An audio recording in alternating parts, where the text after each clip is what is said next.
We're pole beans. Pole beans are the best kind of beans, in my opinion. They climb like crazy and grow these long, beautiful pods. I've always had a lot of success with them.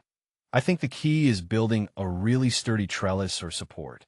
When I lived in the city with a small balcony garden, I even grew them in big pots with tall bamboo poles. They produced so many beans that I started giving them away to my neighbors. I usually grow green beans, but I've been wanting to experiment with some of the purple or yellow varieties. How to grow pole beans. Growing pole beans has been one of the most rewarding gardening experiences for me. I love the challenge of setting up trellises in the early spring with the anticipation of that first harvest.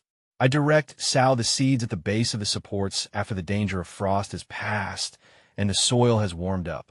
Just a few seeds around each pole is plenty since they grow so vigorously.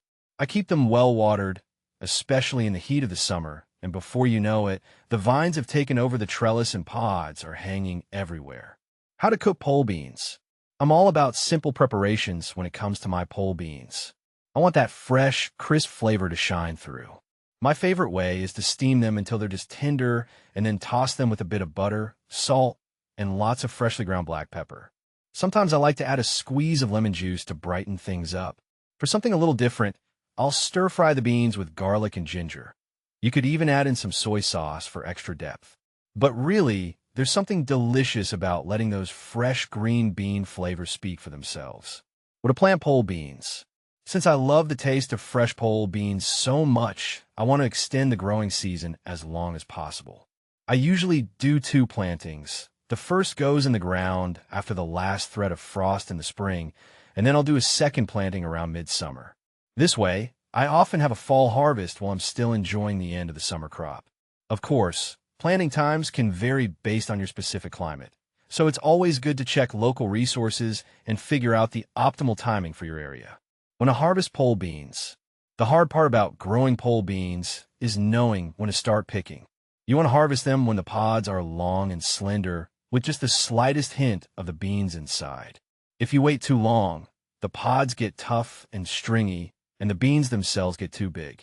I learned the hard way a few seasons ago. Being on vacation for a week left me with a tangle of overripe beans sadly unfit for eating. Now, I try to check on them every couple of days, especially during peak production.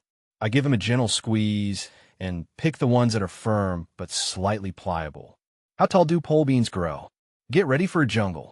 Pole beans grow incredibly fast, reaching amazing heights if you give them the support. The tallest I've ever grown were probably about 8 feet tall. I had a large cattle panel arched like a tunnel, and those beans clambered over the whole thing in what felt like a matter of weeks. If you're short on space, pole beans are perfect. It's incredible how much produce you can get from a small footprint when they grow vertically. Just remember to provide sturdy support, so the wind doesn't knock everything over. How to prepare pole beans. Preparing pole beans is a simple affair. I don't like overcomplicating things with these fresh beauties. Before I do anything, I always admire them for a second. Just picked, they have this vibrant green color. First, I trim off the tough stem end with a quick snip. If there's a string down the side, like sometimes happens with older beans, I pull that off too. Then it's just a matter of whether I want to leave them whole or cut them into smaller pieces. For a side dish, I usually cut them in half or thirds, but if I'm adding them to a stir-fry or soup, I'll slice them up even smaller. When I pick pole beans.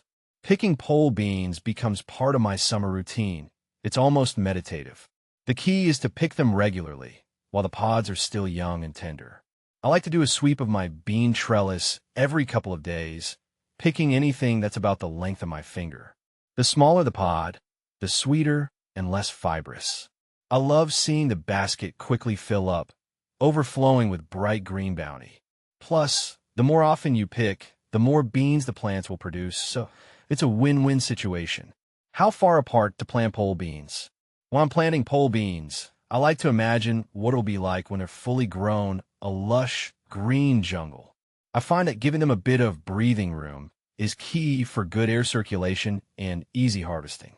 Around the base of each pole or support, I plant about 4 to 6 seeds, spacing them a few inches apart. If they all germinate, I'll thin them out later, so only the strongest survive. It's a bit of a gamble, but I'm usually more successful giving a bunch of seedlings a shot rather than carefully planting a couple at a time and hoping they sprout. Are pole beans green beans? Yes, pole beans are a type of green bean. The main difference is in how they grow. You've got your bush beans, which grow low to the ground in a compact bush, and then you have pole beans, which are climbers. Pole beans need staking or a trellis, but they produce loads of beans. Personally, I prefer pole beans since they're so productive, and I love the vertical element they add to the garden. It's so fun to watch them take off. But really, both types of green beans are delicious and rewarding to grow, just a matter of preference and space. How deep to plant pole beans? When I plant pole beans, I aim for about 1 inch deep in the soil. I want them deep enough to get a good start, but not so deep that those little seeds have a hard time pushing up towards the sunlight. It's kind of like I'm giving them their first boost towards creating that gorgeous, climbing jungle. Sometimes I make a shallow furrow with my finger and gently nudge the beans inside, then cover them lightly with soil. It's a simple task, but always fills me with excitement for the long growing season ahead. Are pole beans stringless? Many pole bean varieties are stringless, but not all of them.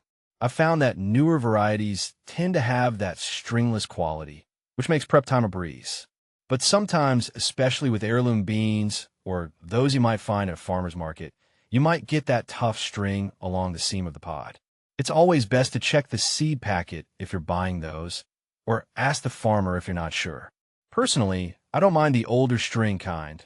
There's a certain nostalgic charm to snapping the ends off and removing the strings before cooking.